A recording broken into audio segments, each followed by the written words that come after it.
Hey, what's up you guys? It's Six. Welcome back to my channel. So I have been having so much fun in my sketchbook recently, and I thought it would be fun to bring you guys along for a little sketching session. So I was inspired by this spread in my sketchbook that I posted to Instagram a few days ago, which, speaking of Instagram, if you didn't see last week's video, I'm hosting a giveaway. So go check that video out if you're interested in seeing more info about that. But watch this one first. Anyways, back to the video. So I put together the original spread a little haphazardly. At first I was scrolling through Pinterest when I found the main focal points, that being the portrait and the bat shoe. Partway through working on it though, my partner dropped a handful of suggestions to kind of help me fill the spread, and I ended up really enjoying not only how the end result looked, but just the overall process of just doodling random things in my sketchbook, which is not something that I normally do, despite it being the purpose of a sketchbook. So I thought today I would try to recapture that same energy and get back into just using my sketchbook in general. And that wasn't exactly how things ended up going, but we'll get to that. First, I want to run you guys through the materials that I'm using. I swatched all 4 of them at the top of the page, but I ultimately ended up really only using 3 of them. So let's just go over those. So the first one that I'm using, which is the major implement that I used for just the sketching process overall, is this pink Sakura Micron PN. I really like these because they have a plastic nib, hence the PN, and they're partially clear with a little colored tip.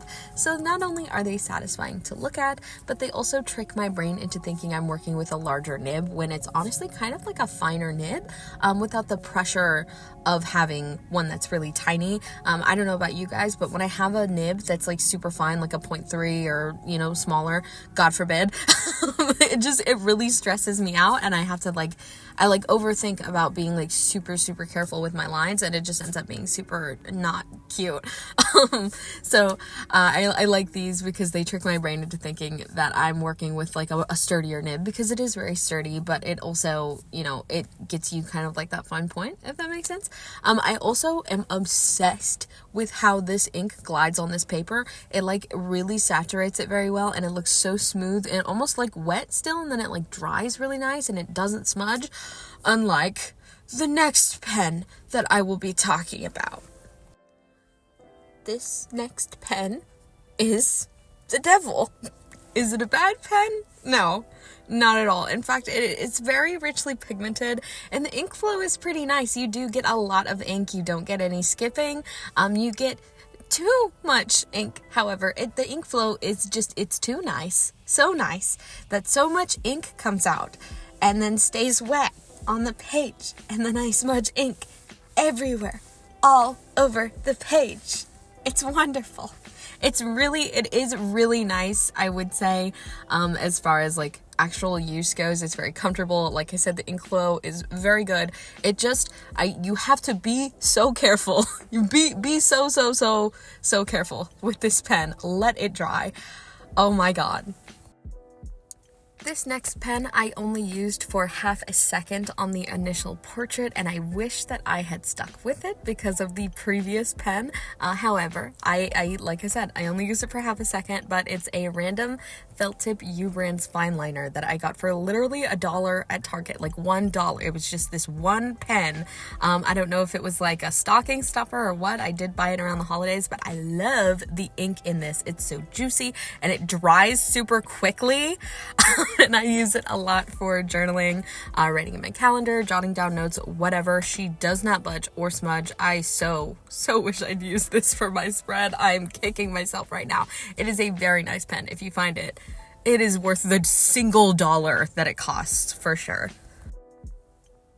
And then last but not least, we have this Ohuhu marker in the shade Mustard, or Y130, and this is from their Honolulu set that I used in my last video. So it has a brush nib and a bullet nib, and at first I wasn't really a fan of this combination. I'm used to having either a bullet and a chisel or a brush and a chisel, so having a brush and a bullet was kind of awkward at first, until I realized that I could still fill in major areas with the brush nib and then go in for harsher lines or more solid detailing with the bullet nib, and now I'm really coming around to it. I am so so obsessed with how the ink goes over on this paper, by the way, which this paper is granted the Ohuhu sketchbook. I don't know if it's their marker pad or their mixed media paper. I just know it's an Ohuhu brand sketchbook, but I know that it's not just because I'm using Ohuhu paper and Ohuhu marker, because I also mentioned previously that the ink goes really well with the Sakura Micron. I think it's something about like just the smoothness of this paper. It's not so smooth that it's like Bristol board, which, fun fact, I am a staunch Bristol board hater. I do not know how artists use Bristol board with markers. I think Bristol board is disgusting. It is like plastic, shiny plastic paper, and it is streaky and bad. I don't get it. I don't get it. It's like the Crescent sketchbook. I hated the Crescent sketchbook. I hate the Strathmore Bristol board. I've never used a Bristol board or Bristol board-esque thing that I enjoy. So I think this is just the right consistency of like smooth paper meets like kind of a little bit of texture, so that it's not streaky when you put markers on, but it's also not like super shiny and icky and gross. I don't know. I really, really like it. And especially with this marker, it just glides onto the page. It's so satisfying to use. I think it's a big part of why I have been so like clamoring to work traditionally again, because it like scratches my brain. It is so nice. And I have really, really missed working in this way. So let's get into the drawings. Like I said, I was inspired by that page that you guys saw at the beginning of the video, so I wanted to carry out a similar process, and to do that, I went back over to Pinterest and found a random assortment of items, a portrait, some shoes, accessories, cute little animals, you know, the works, and it went over so well the first time. So how could it go wrong? I will tell you how. Filming myself is how. I think that's ultimately what this all comes down to. The chaos of this video on my end is just nerves. I haven't sketched on camera for you guys in a long time, other than that digital sketch with me video I did some time ago, but even then I was filming a redraw, so it wasn't straight like pencil to paper with no idea as to what I was doing. Not only that, but I was using the Micron to sketch, which is fairly saturated, so I wasn't using guidelines because I did not want them to be visible, and I kind of wish now to get around that I'd gone in with the Ohuhu, done my sketch, and then gone over with the Micron, but it's too late for that. Hindsight is 2020. It's too late for that. My lines were incredibly shaky from the get-go because of that, which isn't usually how I work, honestly. Even when I'm sketching in pen, I'm usually pretty confident with my marks, but I think the added pressure of filming really got to me. I didn't let it totally take me out, though. Instead of stressing completely, I decided to embrace the shakiness, allow myself to be a little messy, maybe call it a texture experiment or a technique experiment, I guess. So I finished the portrait and I decided to add a little dimension with the Unisigno, and I think that's where I was really forced to embrace the chaos, the mess. It just, oh guys. So I used it to outline the portrait, and then I moved on to the little ducks, which I believe are desk lamps and are super cute. I went to outline them because I wanted to carry that outlined look throughout the rest of the spread, and that is when it happened. A smudge. A tragedy. I strongly considered restarting the entire page at this point, but almost out of spite, I decided to keep pushing forward because I figured, hey, I messed up. You guys need to see that I mess up too, because I know sometimes I'll watch other artists and their sketch with me videos and their flawless spreads, and I'm like, why can't I do that? And sometimes I do, and sometimes I don't. The previous page I did, I felt like I did. This time, not so much. Anyway, I moved on to a pair of platform chunky heels because I really want to get into designing better outfits for my characters, doing more oh my gosh, more full bodies, but I miscalculated the size and I ended up having to squeeze the proportions a little, and honestly they could be worse. Definitely not the worst shoe I've ever drawn by far, so that's nice at least. But it was at this point that I was starting to get a little frustrated, especially considering that I was now realizing that the lighting had changed drastically since I started. I could barely tell if I was in frame or if you guys could even see what I was doing, because I certainly couldn't. Anytime I looked over at the camera, I just black. The light was shining directly on my screen. I had no idea what was happening, so you can imagine the relief that I felt when I looked back at this footage and saw that it was fairly decent enough. Hopefully you guys think so as well.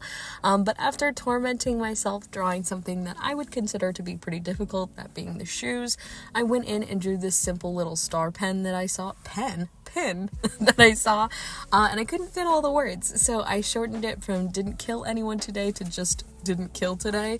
And honestly, I'm going to consider it a major flex that I was able to draw a star without guidelines that was passably symmetrical.